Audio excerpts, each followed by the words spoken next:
Senhor Jesus, sejam todos bem-vindos a mais uma Escola Bíblica Dominical. Hoje estudaremos a lição de número 7, Deus intervém através de suas ações. E eu quero te convidar a assistir esta aula até o final e compartilhar ela com outras pessoas. E também não deixe de dar o seu like, que é muito importante. Deixe também seu comentário. Vamos ler o nosso texto de referência? Esther capítulo 4, versículo 13. Vamos ler?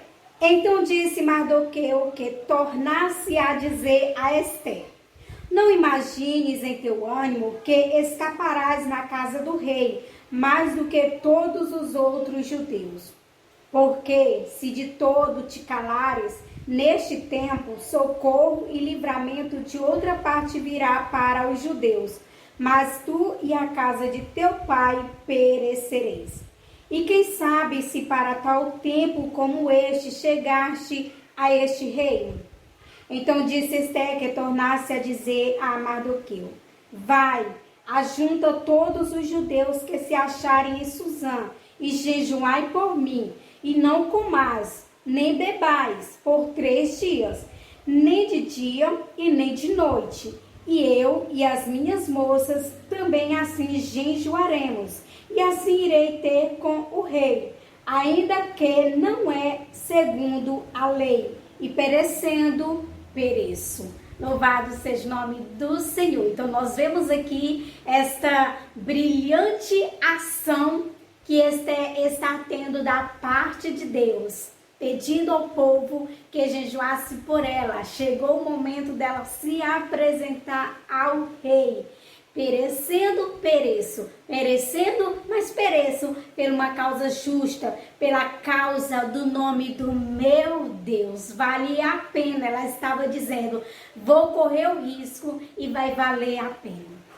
Nós temos 3 objetivos na lição de hoje. Primeiro, entender que a única alegria está no Senhor.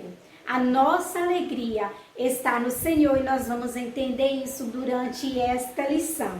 Segundo, destacar que o verdadeiro refúgio está em Deus. A nossa alegria está em Deus. Segundo, o nosso refúgio está em Deus. Ressaltar a importância do jejum.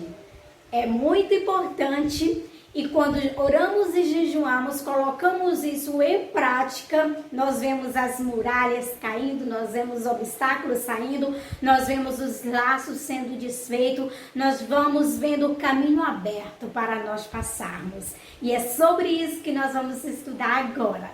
Tópico 1, o ladrão da alegria.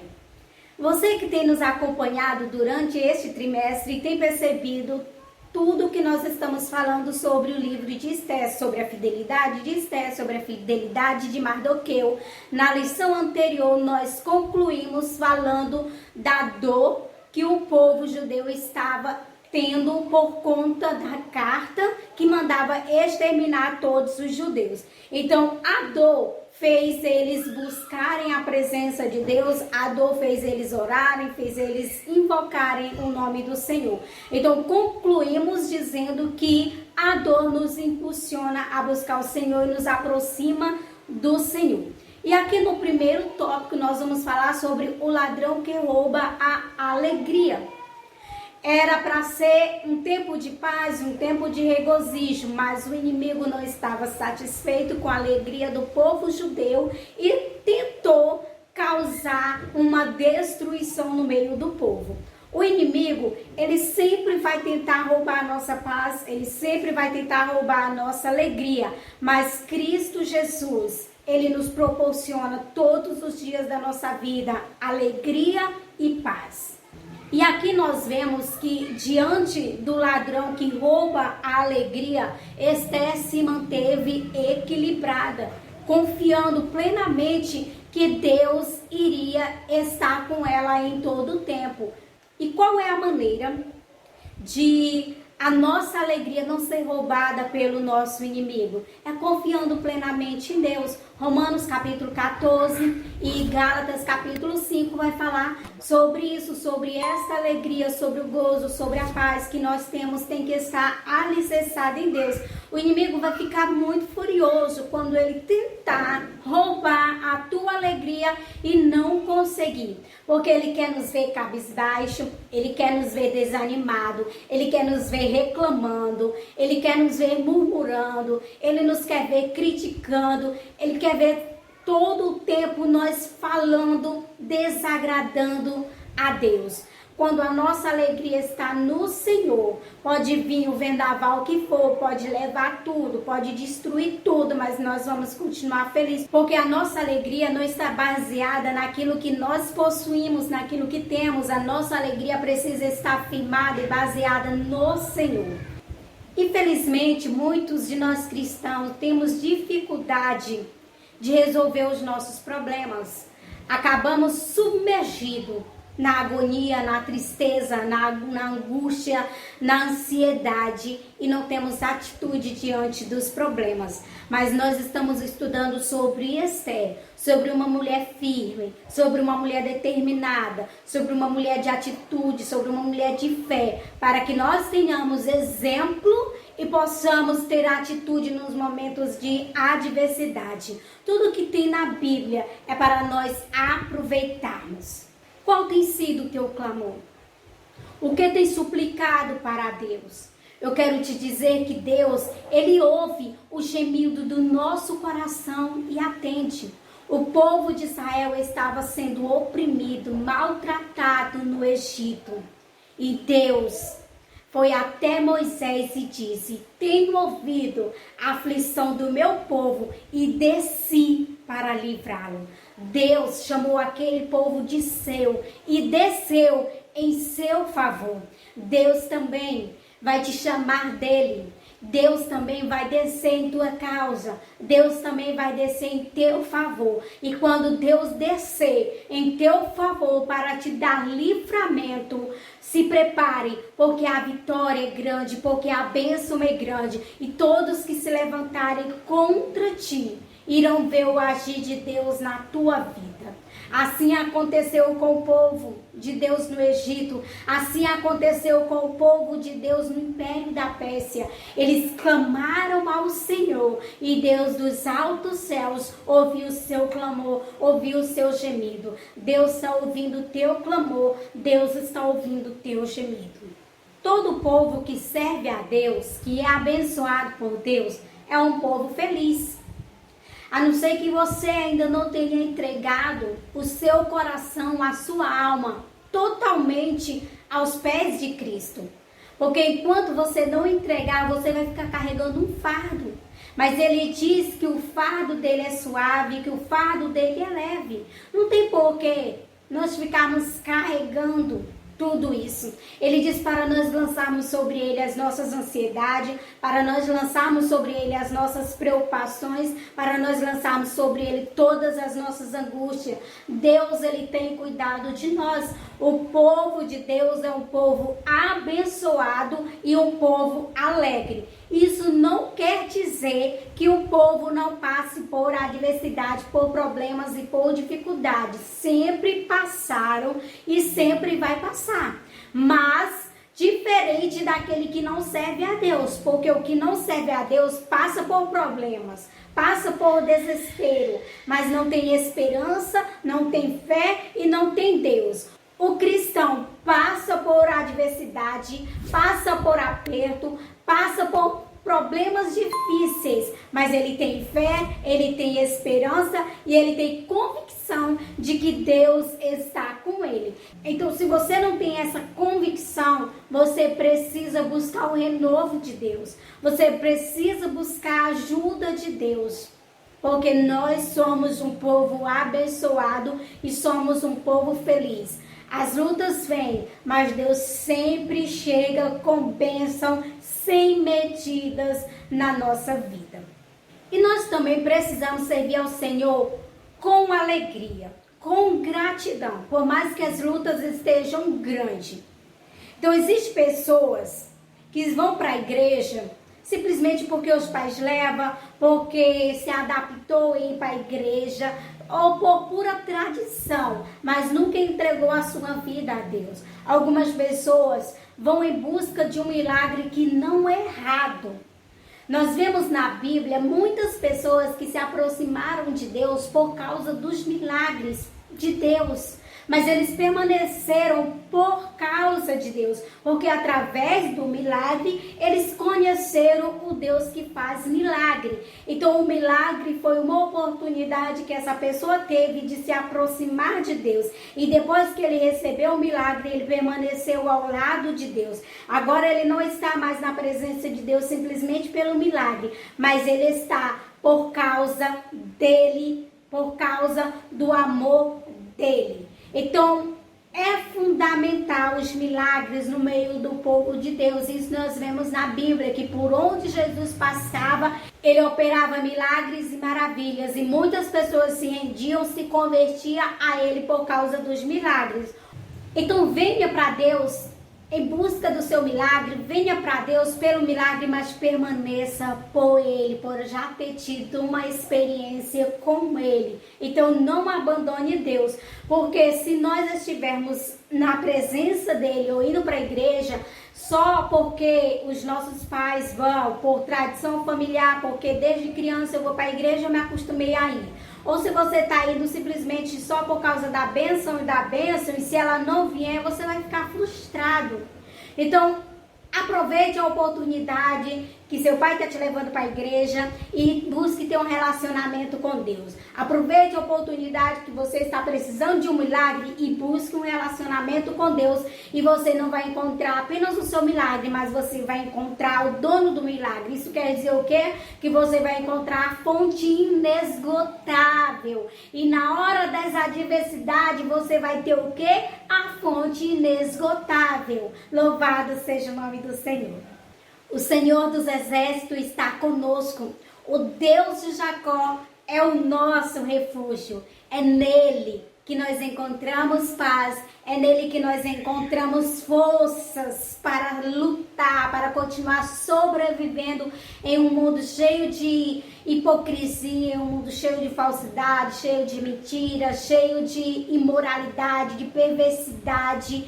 É nele, é nesse refúgio que nós encontramos força e alegria para continuar vivendo em um mundo cheio de pecado.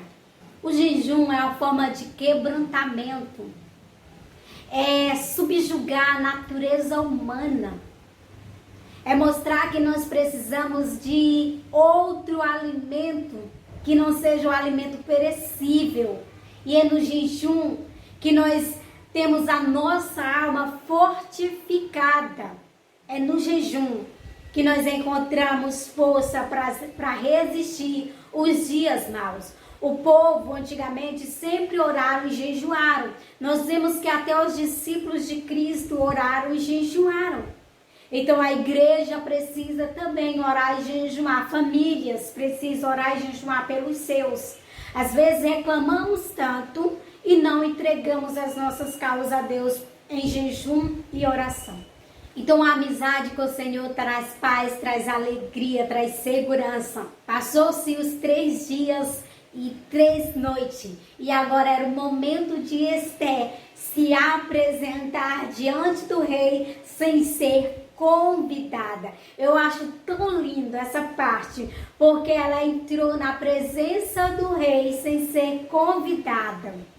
Mas ela estava há 3 dias e 3 noites na presença de quem? Do Rei da Glória. 3 dias e 3 noites na presença do Rei da Glória foi o suficiente para ela se apresentar diante do rei do Império da Pérsia. Ela entrou determinada, ela entrou confiante, porque ela não estava entrando sozinha, ela estava entrando na direção do Rei da Glória, porque ele havia dado essa estratégia para ela e ela estava confiante nele. Quando nós oramos, jejuamos, quando nós estamos realmente com a nossa vida voltada para Deus, entregue para Deus, nós não temos medo de enfrentar as lutas do dia a dia. Nós lutamos todos os dias e vencemos todos os dias na força do Senhor. Então Esther entrou na presença do rei, mesmo que tudo isso lhe custasse a vida, mas ela não estava indo em benefício próprio. Ela estava indo pela causa de um povo. de uma nação que já tinha sido sofrida demais, que já tinha sido oprimida demais, que já tinha sido maltratada demais. Mas lá, Deus levantou ela para fazer alguma coisa e ela se dispôs a fazer e ir. Mas antes houve um preparo. Não queira fazer a obra de Deus só por conta da sua vontade ou por causa da sua curiosidade ou porque quer. Estela tinha um chamado, mas antes dela ir executar o seu chamado, ela se posicionou com jejum e oração. Então não basta só ter o chamado sem se dispor a orar e jejuar pela causa. Esther não foi resolver isso no dia que entrou no palácio. Esther não se apresentou ao rei no dia que entrou no palácio. Houve-se um tempo, passaram-se muitos anos para que tudo isso acontecesse. Então nós precisamos respeitar a nossa história, nós precisamos respeitar o nosso tempo, porque não é só chegar bagaçada, tem que chegar inteira. Esther chegou diante do rei e quando ela se apresentou diante do rei, foi o dia que o rei achou ela mais linda, foi o dia que o rei achou ela mais perfeita, foi o dia que o rei olhou para ela e viu um brilho diferente. Ela não chegou cansada, ela não chegou de qualquer jeito, ela chegou do jeito que era para chegar. Então quando nós ultrapassamos os nossos limites, nós chegamos, mas não tem mais alegria, não temos mais prazer pela chegada. Então é necessário respeitar todo o tempo da sua trajetória. O grito de desespero, de agonia, de dor começou ali em Suzã e se espalhou por todo o Império da Pérsia. Foram muitos dias de dor, dia de angústia, dia de sofrimento. Talvez a dor tenha chegado na tua vida, tenha chegado na tua vida e tenha se espalhado por toda a tua família, tenha se espalhado por todos os lugares. Mas eu quero te dizer uma coisa hoje, em nome de Jesus. Assim como a dor chegou, a bênção do Senhor vai chegar para a tua vida. O tempo de paz, o tempo de refrigério, o tempo de alegria vai chegar para a tua vida. Parecia o fim do povo judeu. Mas quando eles buscaram pela presença do Rei da Glória, aqueles dias chegaram ao fim. Agora, a alegria estava voltando para o povo, porque eles estavam tendo oportunidade de lutar contra os seus inimigos. O povo judeu sempre viveram duras escravidão. Viveram escravidão no Egito, viveram escravidão na Babilônia, que agora era o Império da Pérsia. E por mais que o rei havia permitido que o povo tivesse seus próprios deuses, que o povo tivesse suas próprias tradições, suas próprias religiões, embora o rei permitisse que os povos voltassem para suas terras e reconstruíssem suas cidades, os muros das suas cidades, eles ainda não eram um povo independente. Eles ainda eram um povo dependente do Império da Pérsia. Então, tudo que o Império da Pérsia determinasse que fizesse, todo o povo deveria fazer. Então, eles não tinham a sua independência ainda. E agora eles têm uma lei. O Império da Pérsia agora tem uma lei que mate todos os judeus. Agora imagina comigo, Esther é uma judia que é rainha do Império da Pérsia e ninguém sabe que ela é uma judia. Ela teve que orar 3 dias e 3 noites com suas moças. Olha a agonia que Esther viveu. Olha a dor, o sofrimento que Esther viveu. Ela teve que orar e jejuar com gemidos, sabe? Igual a Ana, que orou pedindo a Deus que lhe desse um filho lá no templo. Porque ela não poderia expressar igual os outros se expressavam na rua, rasgando as suas vestes, se lançando em pó, em sacos de cinza. Ela teve que jejuar, ela teve que orar por 3 dias e 3 noites em silêncio. Deus ouviu o gemido do coração de Esther e Ele vai ouvir também o gemido do teu coração. Tópico 3, a importância do jejum. Se orar às vezes é difícil, jejuar é muito mais, mas é muito importante nós termos a prática do jejum e da oração.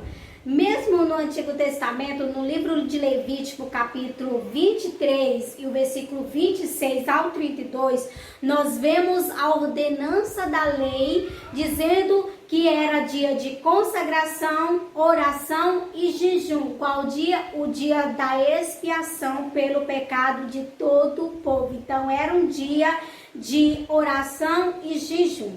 Nós vemos também muitos homens na Bíblia que tiveram vitória através da oração, que foram cheios da presença do Senhor através da oração, que venceram guerras através da oração.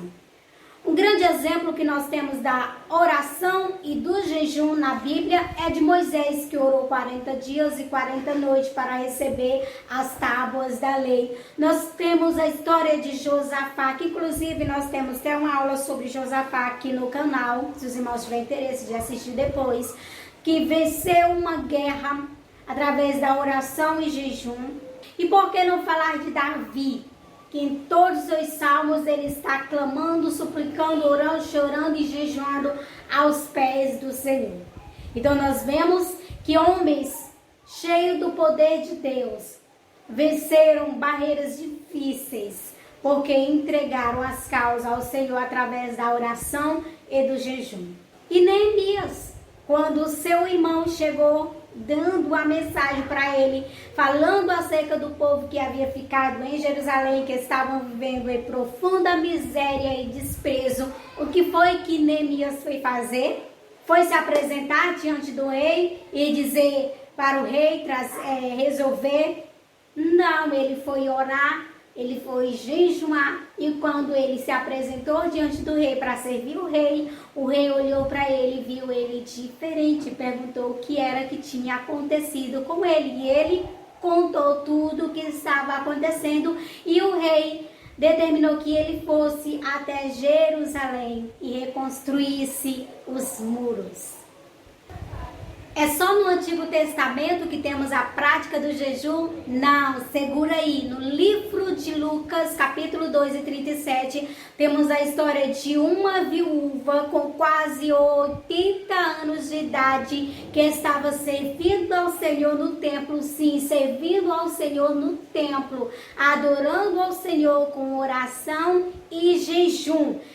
Ela era uma mulher de quase 84 anos de idade e estava servindo ao Senhor no templo com jejum. 80 anos, viu, gente? E às vezes nós não queremos mais jejuar, não queremos mais orar, não queremos mais fazer nada, só queremos ir para a igreja e achar que isso resolve, que isso está tudo bem. E não é assim. A mesma ferramenta que eles usavam, nós precisamos usar, que é oração e jejum. E essa Ana aqui, que Lucas se refere, não é a mesma Ana, lá a mãe de Samuel. Aqui é uma outra história. João Batista ensinou seus discípulos a jejuar. Jesus, o Filho de Deus, também jejuou. A igreja também jejuou quando teve que enviar Barnabé e Paulo para Antioquia. Paulo e Barnabé também jejuaram, e assim muitos outros homens de Deus. Amém? Então nós temos que orar e jejuar. Se você ainda não orou, não jejuou durante essa semana, comece a colocar a sua vida cristã em prática, em nome de Jesus. Vamos orar? Pai amado, neste momento te louvamos por mais uma aula, te louvamos por essa pessoa que tem nos acompanhado, te louvamos pela sua família, que o Senhor traz salvação, que o Senhor traz paz, que o Senhor traz alegria e traz refrigério. Em nome de Jesus, fica conosco. Amém e amém. Que Deus te abençoe e até a nossa próxima aula.